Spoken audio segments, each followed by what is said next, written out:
Hi everyone, I hope आप लोग अच्छे होंगे।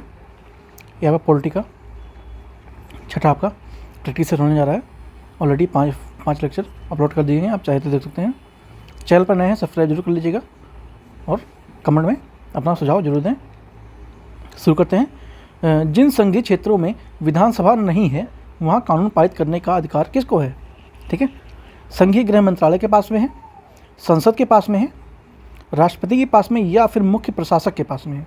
ठीक है, जिन संघीय क्षेत्रों में विधानसभा नहीं है वहाँ कानून कौन पारित करता है? ठीक है, उसका अधिकार क्षेत्र किसका है? तो ये संसद के पास होता है। किसके पास? संसद के पास होता है। ठीक है, भारत का संविधान में इकहरी नागरिकता प्रदान करता है, दोहरी नागरिकता प्रदान करता है, या नागरिकता के संबंध में कोई भी प्रावधान नहीं करता है, या बहुसूत्रीय नागरिकता प्रदान करता है। ठीक है, तो भारत का संविधान भारत के लोगों को कैसी नागरिकता प्रदान करता है? तो ये इकहरी नागरिकता प्रदान करता है। ठीक है, ओनली वन सिटीजनशिप प्रदान करता है। भारतीय नागरिकता प्राप्त करने तथा उसे समाप्त करने से संबंधित विस्तृत प्रावधान के बारे में पूछा गया है। तो क्या है? भारतीय स्वतंत्रता अधिनियम 1947 के उपबंध में है। अस्थायी सरकार द्वारा 1946 में जारी किए गए आदेशों के उपलब्ध में है।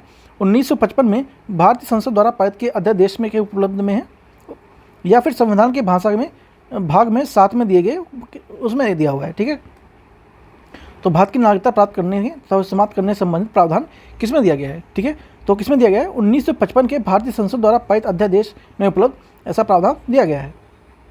नेक्स्ट चलते हैं। मूल संविधान द्वारा मौलिक अधिकारों के पास 7 श्रेणियों में विभक्त किया गया है, परंतु अब इसमें केवल कितने बचे हैं? 3 श्रेणियां हैं, 4 श्रेणियां हैं, 6 श्रेणियां हैं, या फिर 5 श्रेणियां हैं। ठीक है, तो कितने श्रेणियां हैं? 6 श्रेणियां हैं। ठीक है, 6 श्रेणियां हैं। ये मैं आपको बता दूं, आपके जितने भी एग्जाम होते हैं सबके लिए बेनिफिशियल होने वाला, जिसमें आपका पॉलिटी सब्जेक्ट आता है सबके लिए ये हेल्प होने वाला है। टेलीग्राम का लिंक आपको डिस्क्रिप्शन दिया हुआ है, वहाँ से जुड़ के आप इसकी PDF भी प्राप्त कर सकते हैं और खुद भी प्रैक्टिस कर सकते हैं। ठीक है,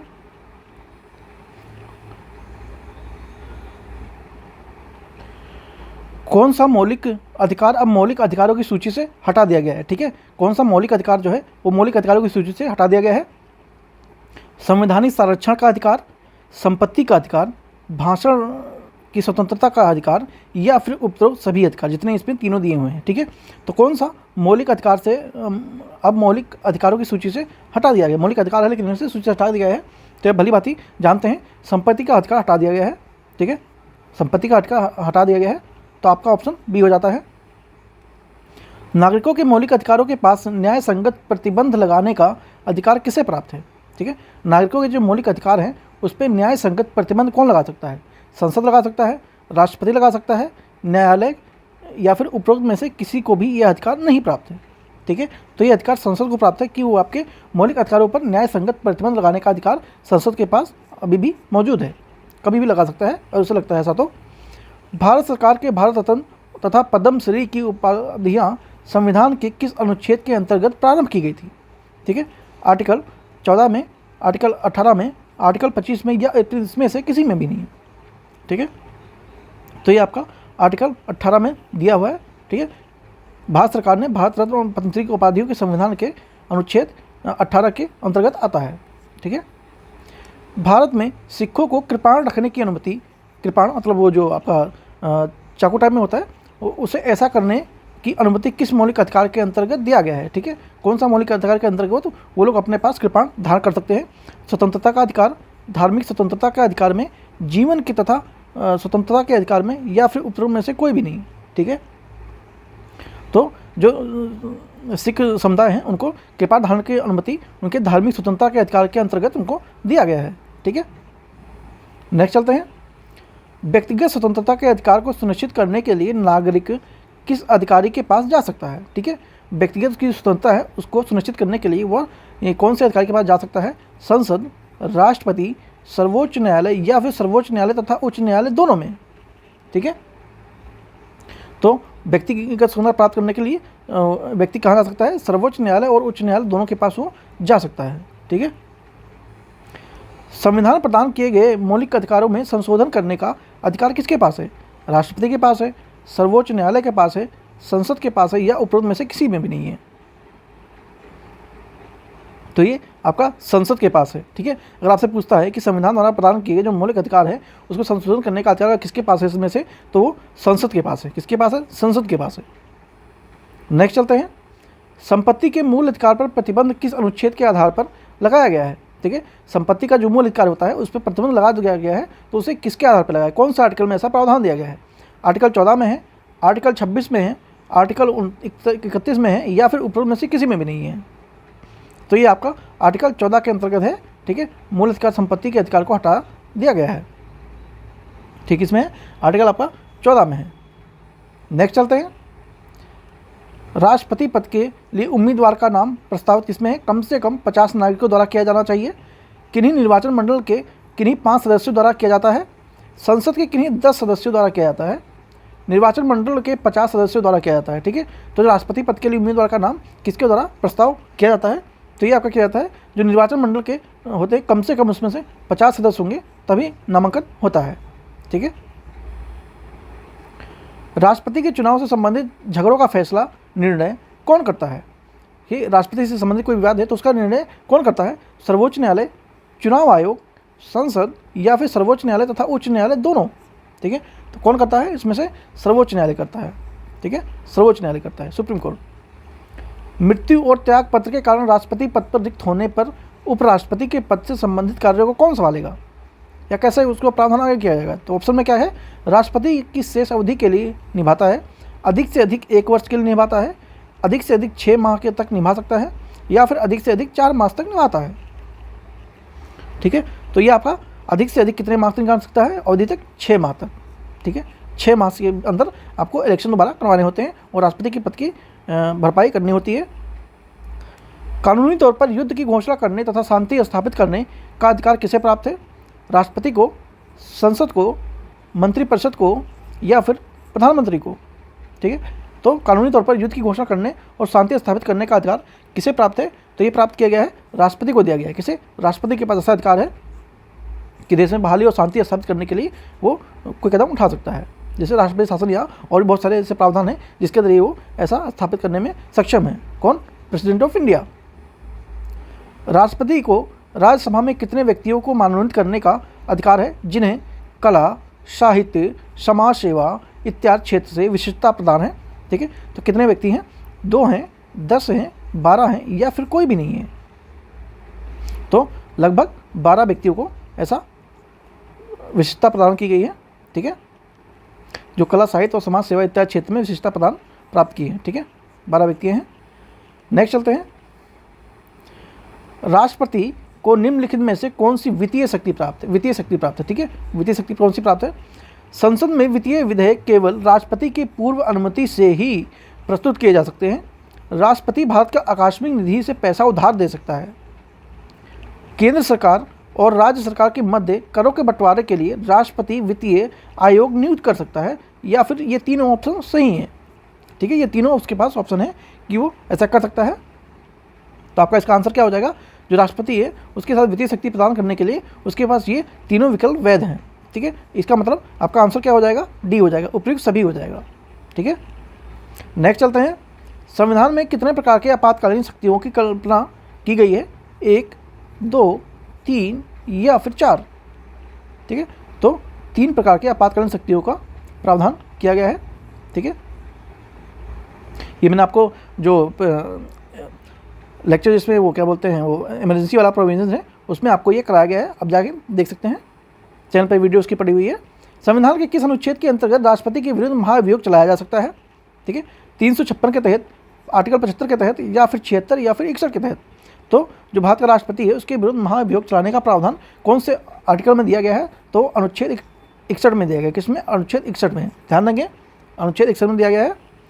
अब तक भारत के राष्ट्रपति ने वीटो का प्रयोग केवल कितनी बार किया है? 1 बार किया है। कब किया है? ठीक है, हिंदू कोड बिल पर किया था, पेप्सू विधेयक पर किया था, भारतीय डाकघर संशोधन विधेयक पर किया, या फिर दहेज निषेध विधेयक पर किया था।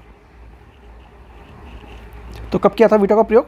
भारतीय डाकघर संशोधन विधेयक पर किया गया था। आपका आंसर सी ऑप्शन हो जाएगा।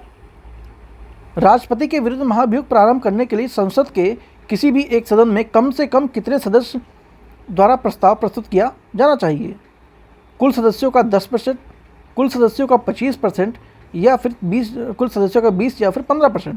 ठीक है, परसेंटेज में दिया हुआ है। तो इसमें से राष्ट्रपति के विरुद्ध अगर महाभियोग चलाना है तो उसमें संसद के किसी भी एक सदन से कम कितने % सदस्यों का प्रस्तुत किया जाना आवश्यक है। ठीक है, तो वो कितने हैं, 25% जो सदस्य हैं उनके द्वारा ऐसा किया जाएगा, तभी आगे कार्य चलेगा, तभी महाभियोग की प्रक्रिया आगे बढ़ेगी। सर्वोच्च न्यायालय द्वारा संविधान की व्याख्या संबंधी मामला किस अधिकार क्षेत्र के अंतर्गत आता है? प्रारंभिक अधिकार, अपीलीय अधिकार, परामर्श अधिकार या फिर उत्तरों में से कोई भी नहीं। तो ये आपका प्रारंभिक अधिकार के क्षेत्र में आता है। ठीक है, प्रारंभिक अधिकार के क्षेत्र में आता है।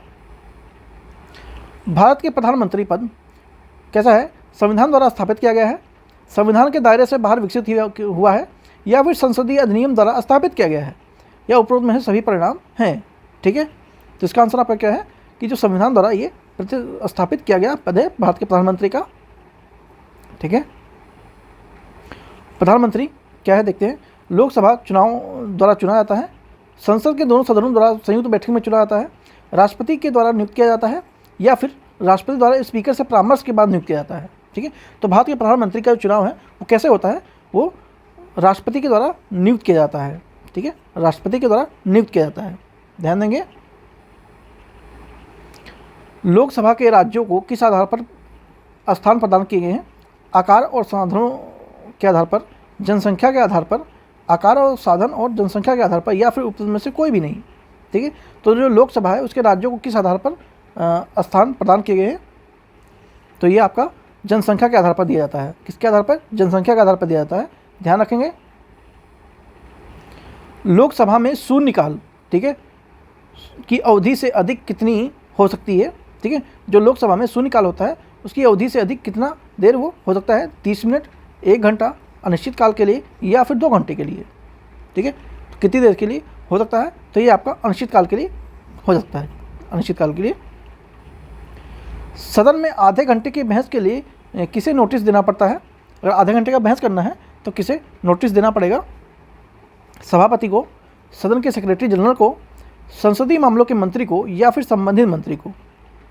तो ये आपको सदन के जो सेक्रेटरी जनरल हैं उनको देना पड़ता है नोटिस। उनके द्वारा संसद के दोनों सदनों में के बीच से अधिक कितना अंतर होना चाहिए? ठीक है, संसद के 2 सत्र हैं उसके बीच अधिक से अधिक कितना अंतराल होना चाहिए? 3 मास, 4 मास, 6 मास या फिर 9 मास। ये मास मतलब होता है मंथ।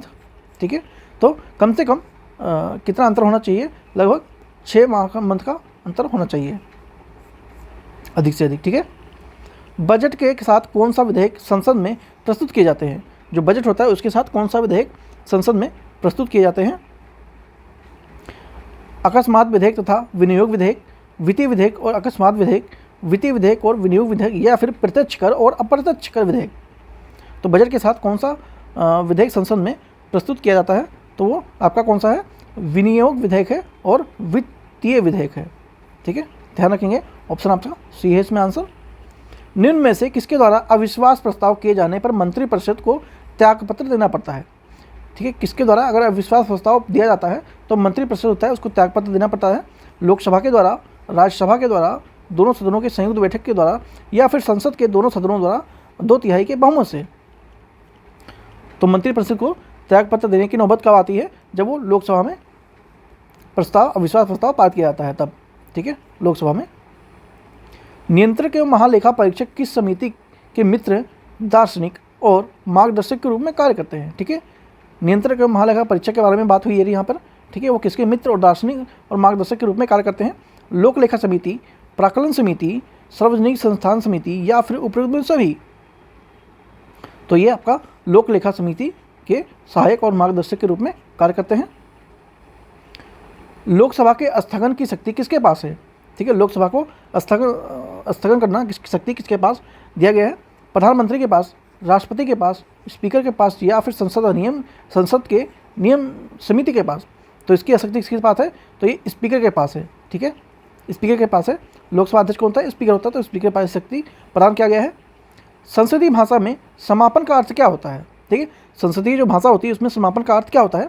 संसद के सत्र का अंत, अधिवेशन में चल रहे वाद विवाद को समाप्त कर देना, दिन की कार्यवाही को समाप्त कर देना या उपरोक्त में से कोई भी नहीं। तो संसदीय भाषा में समापन शब्द से क्या तात्पर्य है? उसे तो कि संसद का अंत होता है, इससे समापन का शब्द है संसद के अंत से, ठीक है। नेक्स्ट चलते हैं। किस जनगणना के आधार पर राज्यों को इस समय संसद में सीटें दी गई थी? 1961, 1981, 1971 या फिर 2001? तो ये आपको 2001 की जनगणना के आधार पर राज्यों को संसद की सीटें दी गई थी। जब किसी विधेयक पर संसद दोनों सदनों की संयुक्त बैठक होती है तो निर्णय कैसा होता है, कैसे लिया जाता है? साधारण बहुमत से लिया जाता है, 2/3 बहुमत से लिया जाता है, प्रत्येक सदन में बहुमत से लिया जाता है, या फिर कुल सदस्यों को स्पष्ट बहुमत से लिया जाता है? ठीक है, तो आपका इसका आंसर क्या है कि जब किसी विधेयक को संसद में दोनों सदनों में संयुक्त बैठक होती है तो जो कुल सदस्य होते हैं उसके, ठीक है, कुल सदस्य होते हैं उनके स्पष्ट बहुमत से लिया जाता है। ध्यान रखेंगे। संसदीय प्रक्रिया को भारत के प्रमुख देन क्या है? 0 घंटा, 0 आवर, कटौती प्रस्ताव या फिर स्थगन प्रस्ताव या फिर गिलेटिन? ठीक है, तो संसदीय प्रक्रिया को भारत के प्रमुख देन क्या है? इसमें ऑप्शन में दिया गया है तो 0 आवर है, ठीक है, 0 घंटा, जिस शून्यकाल के नाम से जानते हैं। लोकसभा में जनजातियों के लिए कितने स्थान सुरक्षित हैं? ठीक है, लोकसभा में जो जनजातियाँ होती हैं उनके लिए कितने स्थान सुरक्षित हैं? 25, 47, 40 या फिर 50? ठीक है, तो जनजातियों के लिए 47 सीटें आरक्षित है। संसद की किसी समिति के सदस्य की संख्या सबसे अधिक होती है? संसद में जो समिति होती है उसमें से कौन सी समिति के सदस्यों की संख्या सबसे अधिक होती है? प्राक्कलन समिति, लोकलेखा समिति, कार्य मंत्रणा समिति या फिर सार्वजनिक संस्थान समिति? ये भी अच्छे से हमने एक्सप्लेनेशन में किया है, आप चाहे तो देख सकते हैं। ठीक है, तो ये आपका प्राक्कलन समिति की जो संख्या है सबसे अधिक होती है। ठीक है, 15 प्लस में 7।